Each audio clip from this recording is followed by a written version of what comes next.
के news point. दुनिया में ऊर्जा पर नियंत्रण का खेल और वेनेजुएला पर अमेरिकी हमला। दुनिया में ऊर्जा पर नियंत्रण को लेकर दादागिरी के खेल की शुरुआत हो चुकी है। अमेरिका ने वेनेजुएला पर हमला कर दिया है। वेनेजुएला के राष्ट्रपति निकोलस मादुरो और उनकी पत्नी को गिरफ्तार कर देश से बाहर ले जाया गया है। इसकी सूचना ट्रंप ने ही दी। वेनेजुएला ने मांग की है कि उसके राष्ट्रपति और उनकी पत्नी सही सलामत है या नहीं, इसके प्रमाण दिए जाएं।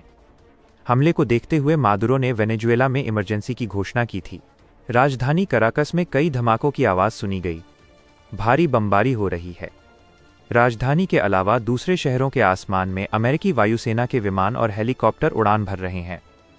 यह हमला उस समय हुआ जब चीन के विशेष दूत वेनेजुएला की राजधानी में थे। हमले से पहले 3 घंटे तक राष्ट्रपति मादुरो ने चीन के दूतों के साथ बातचीत भी की। उनके रहते अमेरिका ने हमला किया। क्या अमेरिका चीन को कोई संदेश दे रहा है? चीन इसका कोई जवाब देगा। वेनेजुएला से सबसे अधिक ईंधन की सप्लाई, कच्चे तेल की सप्लाई चीन को होती है। सबकी नज़र इस बात पर होगी कि वेनेजुएला पर कंट्रोल करने के बाद ट्रंप चीन को होने वाली सप्लाई के बारे में क्या फैसला करते हैं और चीन जवाब में क्या करता है। अमेरिका ने वेनेजुएला पर हमला कर चीन को बड़ी चुनौती तो दी है। चीन ने संयम की अपील की है और रूस ने निंदा की है। रूस ने कहा है वेनेजुएला उसका दोस्त है, वो उसका साथ नहीं छोड़ेगा। चीन ने भी हमले से पहले वेनेजुएला को सपोर्ट करने का वादा किया था। तो क्या अब करेगा? चीन और रूस की भूमिका। वेनेजुएला की मदद के लिए चीन अमेरिका के खिलाफ मैदान में उतरेगा या चुपचाप बयान देकर किनारे हो जाएगा? राष्ट्रपति डोनाल्ड ट्रंप ने इस हमले की पुष्टि करते हुए लिखा है कि अमेरिका ने वेनेजुएला के खिलाफ एक कामयाब और व्यापक स्ट्राइक पूरी की है। वेनेजुएला के राष्ट्रपति निकोलस मादुरो और उनकी पत्नी को हिरासत में लिया गया। उन्हें देश के बाहर ले जाया जा रहा है। ट्रंप ने यह भी कहा कि कुछ घंटे के बाद प्रेस कॉन्फ्रेंस करेंगे। दुनिया भर में और अमेरिका में इस कदम को लेकर तरह तरह के बयान दिए जा रहे हैं। आलोचना हो रही है और चुप्पी साधी जा रही है। कहा जा रहा है कि ट्रंप को ये लेक्चर अब नहीं देना चाहिए कि दुनिया को नियमों के आधार पर चलना चाहिए। वेनेजुएला ने अपनी तरफ से ऐसा कुछ भी नहीं किया, फिर भी अमेरिका ने हमला किया। वेनेजुएला पर हमले के बाद अमेरिका में ये बात भी कही जा रही है कि अब अगर चीन ताइवान पर कब्जा कर ले या वहां तख्ता पलट करे या रूस यूक्रेन पर कब्जा कर ले, तब अमेरिका क्या कहेगा और किस आधार पर विरोध करेगा। अगले कुछ दिनों में साफ होगा कि अमेरिका वेनेजुएला पर कब्जा करता है या अपना पिट्ठू वहां बिठा देता है या वहां की जनता और सेना अमेरिका के विरोध में सड़कों पर उतरती है और जंग लड़ती है। 2002 में जब ह्यूगो चावेज को तख्ता पलट से हटाया गया, तब वेनेजुएला की जनता ने भयंकर प्रतिरोध किया था और मांग थी कि चावेज को वापस पदस्थापित किया जाए, जो करना पड़ा। ऊर्जा की राजनीति और सत्ता का संतुलन। अगर वेनेजुएला पर अमेरिका का कंट्रोल हो जाता है तो बहुत तेजी से दुनिया भर में सत्ता का संतुलन बदल सकता है। उसमें उतार चढ़ाव का तूफान आएगा, क्योंकि वेनेजुएला में ही दुनिया का सबसे बड़ा तेल रिजर्व है। इस पर कब्जे के बाद ऊर्जा की सप्लाई चेन और राजनीति में अमेरिका की स्थिति बदल सकती है। सबसे पहले तेल की सप्लाई के लिए खाड़ी के देशों पर अमेरिका की निर्भरता कम हो जाएगी।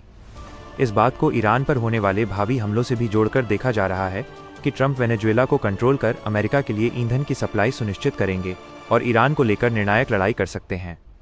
बड़ा सवाल ये भी है कि सऊदी अरब चीन को सबसे अधिक कच्चे तेल की सप्लाई करता है।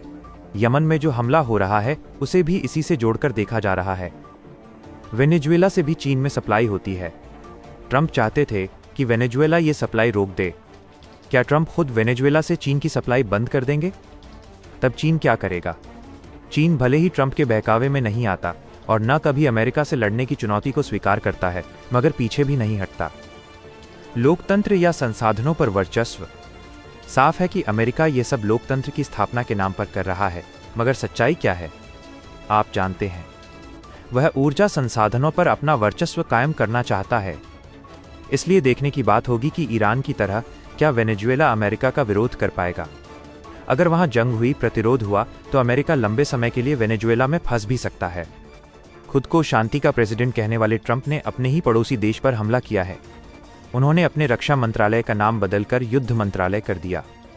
इससे पहले अमेरिका ने इजरायल की मदद के लिए ईरान के परमाणु ठिकानों पर हमला किया। ट्रंप युद्ध के खिलाफ चुनाव जीतकर आए थे और दावा करते थे कि अमेरिका दूसरे देश की जमीन पर युद्ध करने नहीं जाएगा, सरकारें नहीं बनवाएगा। लेकिन वेनेजुएला में ठीक उल्टा कर रहे हैं। यूक्रेन और रूस के बीच युद्ध तो इनसे रुका नहीं। भारत और पाकिस्तान के बीच युद्ध विराम करवाने का 60 से अधिक बार क्रेडिट ले चुके हैं, जिसे भारत ने अब गंभीरता से लेना बंद कर दिया है। मानवाधिकार और ड्रग्स का तर्क। अमेरिका में बहस चल रही है कि जल्दी ही इस हमले को सही ठहराने के लिए तरह तरह के तर्क गढ़ दिए जाएंगे, जैसे वहां ड्रग्स का कारोबार चल रहा है, आतंकवाद को फंडिंग की जा रही है या मानवाधिकार का उल्लंघन हो रहा है। पत्रकार ग्लेन ग्रीन ने विश्लेषण कर दिखाया है कि अमेरिका में ड्रग से होने वाली मौतों में वेनेजुएला की भूमिका सबसे कम है। सबसे अधिक मौतें फेंटानिल से होती हैं, जो चीन से आता है। वेनेजुएला को ड्रग से जोड़ना वैसा ही है जैसे सद्दाम हुसैन को वेपन्स ऑफ मास डिस्ट्रक्शन रखने का आरोपी बताया गया था, जो बाद में झूठ निकला। इतिहास गवाह है, 1998 तक वेनेजुएला और अमेरिका मित्र थे, लेकिन शावेज के सत्ता में आते ही संबंध बदल गए। अमेरिका का इतिहास रहा है कि उसने कम्युनिस्ट सरकारों को गिराने के नाम पर ब्राजील, ग्वाटेमाला और चिली में तख्तापलट किए। ड्रग ट्रैफिकिंग के नाम पर पनामा के राष्ट्रपति को भी हटाया गया। अंततः दुनिया के कई देशों में लोकतंत्र का हाल बुरा है और तानाशाही कायम हो रही है। लेकिन क्या अमेरिका का यह तरीका तानाशाही का समाधान है? मादुरो का बचाव तानाशाही का बचाव है और उन्हें विस्थापित करने का तरीका भी तानाशाही जैसा ही है। सब अपने अपने तरीके से लोकतंत्र को दांव पर लगा रहे हैं। क्या आप इस विषय पर और अधिक विस्तार से